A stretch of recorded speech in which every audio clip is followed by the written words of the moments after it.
यदि आपको महारास में प्रवेश करना है तो अपनी आंख पर चश्मा लगा लो। यदि आप काम का चश्मा लगाकर महारास में प्रवेश करोगे तो आपको महारास में प्रवेश करने से मना कर दिया जाएगा। भक्ति का चश्मा लगाओ। बहुत सुंदर शरद पूर्णिमा की रात्रि आ गई और भगवान श्री कृष्ण अब श्री यमुना जी के तट पर पहुंच गए। रात्रि की बेला में चंद्रमा आकाश मंडल पर खिला हुआ है 16 कलाओं के साथ। कल कल निनाद करती हुई यमुना जी की धारा प्रवाहित हो रही है। सुंदर पक्षी कलरव कर रहे हैं। शीतल मंद सुगंध वायु बह रही है और भगवान श्री कृष्ण शांत मन होकर यमुना जी के पुलिन पर पहुंच गए। और वहां पर पहुंचकर भगवान श्री कृष्ण अब क्या कर रहे हैं, बहुत ध्यान से सुनिएगा। भगवान श्री कृष्ण 3 जगह से टेढ़े हो गए। पहले ध्यान से सुनो, फिर भगवान की भक्ति की पुकार को सुनकर के भगवान के पास आओ। शांत चित्त होकर भगवान श्री कृष्ण यमुना जी के तट पर पहुंचकर 3 जगह से टेढ़े हो गए।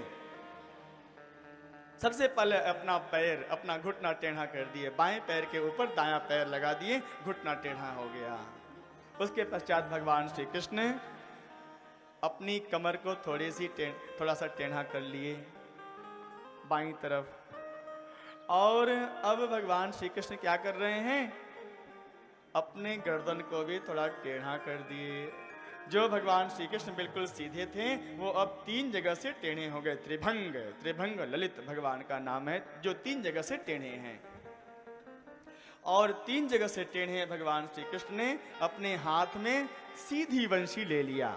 हैं टेढ़े लेकिन लिए हैं सीधी वंशी।